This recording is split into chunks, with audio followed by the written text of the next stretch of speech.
Hello everyone, this is Reza and welcome to the final video of intermediate character rigging series in Maya.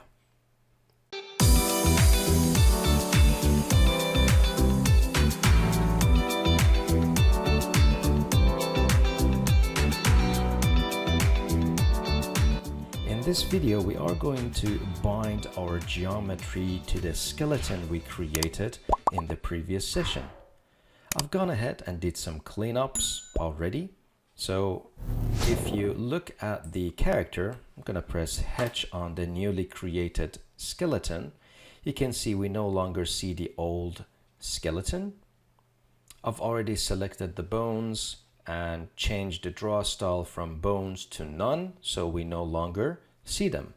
I also put the new skeleton, the skin skeleton, into a folder and did some cleanup on the translation channel. So all we see is visibility, and that's for we just don't want the animators to keyframe, move, or scale those channels by accident. Now it's time to expand this channel and see how we can go about selecting the joints. Should we select everything in one go and then bind to the geometry? Or should we go and select one by one and include or exclude some bones? And that's the purpose of this tutorial. I'm just going to press H and expand the hierarchy. Go to the very last and let's start from the very last bone in here. Now, again, this method by no means the only way to do this, but I found this a lot easier if we set the helper bones aside, bind the character to the body skeleton first, and then go ahead and connect the helper bones one by one. So with that method, I don't need to select any helper bones in the first pass of skinning. I'm also not going to include any end joints unless they're needed. So for example, the end joint for the helper bone is the main joint, but the end joint for the eye joint is really not important. So we're not going to even include that in our skin. Just in case, if you skin the end joints by accident, then you can always go ahead and remove influence from that particular joint without really messing anything up. So that's no big deal, but we don't want to include the end joints from the beginning, and that saves us some time. So JNTE bottle, although this one is a main joint for the prop hierarchy, we're not going to include that for the first pass. I'm going to go with JNTI. I'm going to leave JNTE, and you can see how proper naming convention can help us to save some time. I'm going to select the I.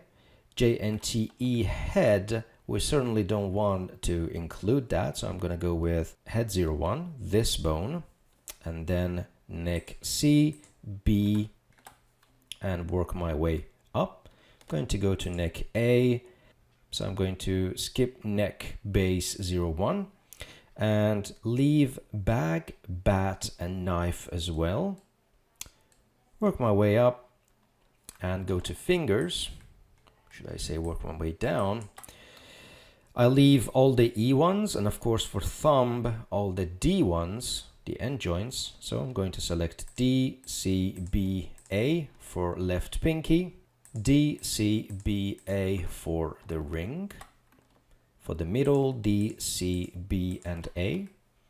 For index, same thing. And for thumb, C, B, and A. I certainly want to include twist controls simply because we didn't include the elbow and shoulder when we created this chain. So we need to include them into our binding process. And our clavicle. Pretty much repeat the same thing for the fingers on the right hand side.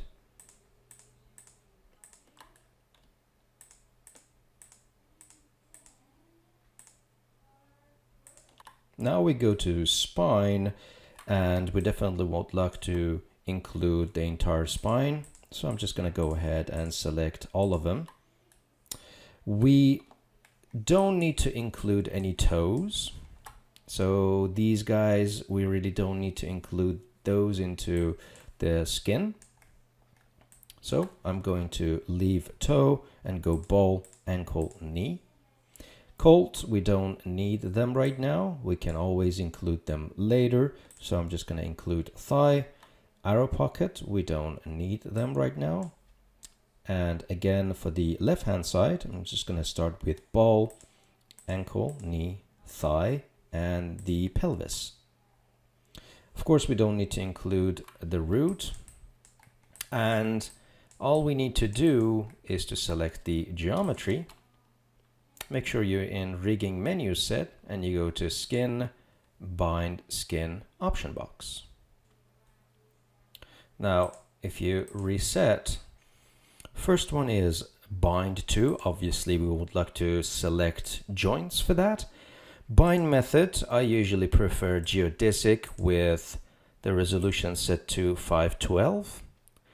The rest can be the same. Max influence set to 5 is very high. I found 3 works the best for me.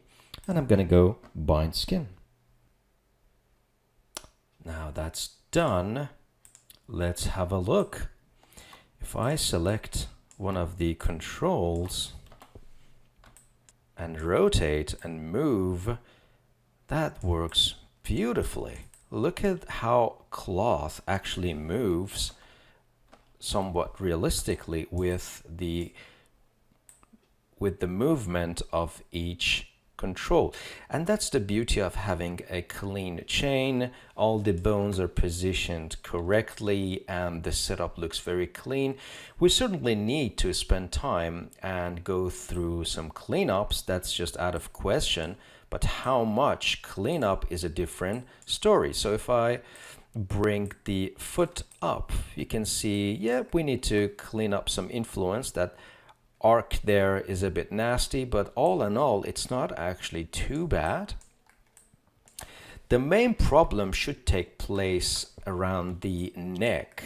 So because we have so many bones in here, Maya finds it a bit difficult to allocate or distribute the influence, so we definitely have some problems in here. Let's have a look. If I select the neck, you can see that it in fact is distorting. Now, while I have this here, let's do the connections for the props really quick, and then we can introduce all the skinning tools and how to clean the influence for each bone as our second step. So first things first, I just want to select the military goggle or wind goggle, select the head bone. I'm going to go to skin, bind skin. We really don't need to have geodesic for that. Closest distance should do the trick, and I'm going to go apply. Now if I select the control, you can see the goggle follows. Select the hair, do the same thing, apply, and you can see the hair follows. Now moving to the bat, you can see the joint for the bat is this one, and then select the geometry, go apply. Now if I select the control, you can see the bat moves, and again that's really good for secondary action, especially if the character jumps or runs. We select the joint responsible for the bag and then select the geometry and go apply. And again, let's test it really quick. The bag moves without having any influence on the body, and that's the beauty of this method. If we do the skinning process through passes, then that saves you a lot of time. You don't need to go back and remove influence from this bone to other points or vertices. A lot of things already been set up for you. Now I'm going to do the same thing for the water bottle. So select that and then the bone, go apply. Let's test the control really quick. Yes, it's working beautifully. And I'm going to do the same thing here for this joint. and this object go apply. So if we select the control, you can see that we can easily move the arrow pocket. I'm gonna do the same thing in here, apply, and let's check the control. Yes, it's moving beautifully. And again, the whole idea behind these controls is just to move them very, very carefully, and the movement, the overall movement should be very, very subtle. The whole idea to have that wiggle or shake when the character moves instantly, not to change them or move them, not to translate them drastically. Otherwise, we experience geo-penetration. And as I mentioned that in my previous sessions, it's always a good idea to go in there, go to attribute editor, and try to limit the transformation of the prop. So you can always go to limit information, you can limit the translate, you can limit the rotation. Usually scale is locked, so we don't need to worry about that. But for all of these props, I highly suggest you to go ahead, set some time aside. It comes down to what type of prop that has been attached to your character, but it's worth spending the time. So it's almost done. I'm going to do the same thing for this joint and the knife, and apply. And that should do it for the skinning. And in the next session, or the next part of this video, we're gonna spend the time explaining different tools for skinning process. It does take time, skinning process, but if you understand how to approach skinning tools, which we did explain in Rigging for Beginners series, it's definitely going to make the life a lot easier. So do the same thing for your character, and let's talk about the next step. All right, let's start with the eyes, and let's skin the eyes to the eye bones. So when we move the eye control, everything follows. And once that's done, then and only then we can start with the skinning process. Now, this process takes a long time, and I try to just show you my way of doing this. I usually select the controls, keyframe, create a pose, a problematic pose, and I try to focus on the error or possible distortion using component editors to begin with. Knowing or understanding what bones you're focusing on is important. And the reason I really like the component editor, or to start off with component editor, because you can actually fine-tune the influence when you're in smooth preview, rather than when you work with a paint weight tool. You have to make sure that you're in one mode, and that may not give you the result that you want. So I usually start with component editor. It's just my preferred way. It's by no means the way, but I found it a lot easier to fine-tune areas for fold and deformation, to fine-tune it with component editor first, and only then I switch to paint weight tool if I can't really tweak to the standard that I really want. Now I'm going to target the foot roll as well, make sure I have the right setup, and I check everything very quickly with paint weight to see if there is any need for me to use another tool. For a few minutes I received or have a reasonably good result. Again, I'm working only on one half of the model, and then mirror the influence to the other side using native Maya tools. And I found this very easy to save tons of time to just focus on one side. Of course, for that you need to have a symmetrical character. Again, using my conversion selection method, I select edge loops, convert them to vertices. In this particular case for thigh, I used weight hammer to average the influence and deleted the keyframes. Now I'm targeting the head now, just to target few areas to give you some ideas on how I go about different areas of interest. Again, narrow down my influence. All these points should follow the head bone. That's just out of question. And then I noticed the neck and head control really don't follow each other. So after a few tweaks, I make the head control the child of the neck control. So every time I orient the neck, the head follows. Of course, at the same time, you need to be mindful of the points. I'm using paint selection tool in here to select a bunch of points. It's much faster than selecting the points one by one and apply a weight hammer if need be. Sometimes you know that the selected points should follow a specific bone, then in that case, that's easy. You do that. Now I establish parent-child constraint. Look at the ear. The ear is distorting really badly. Again, the secret is to select them and average out the influence. And now you can see it's all clean. Doing the same thing for probably another region after checking the influence. Probably we're going to check the arms. I'm going to switch to FK so I can kind of raise the arm. With IKEA handle, that might be a little bit difficult. With FK, you get a really linear movement. It allows you to really focus on the influence. My approach is really easy. Just select a bunch of loops, assign them to a specific bone, and moving on. And later on, if need be, I'm going to smooth out in between areas. Now, it is important, again, to understand the topology and to know the name of the bones so you can kind of expedite this process. With that method, you can even reach the areas that is not quite accessible and fine-tune the influence. Now switching to FK, and you can see when I rotate, the result is not really pleasing.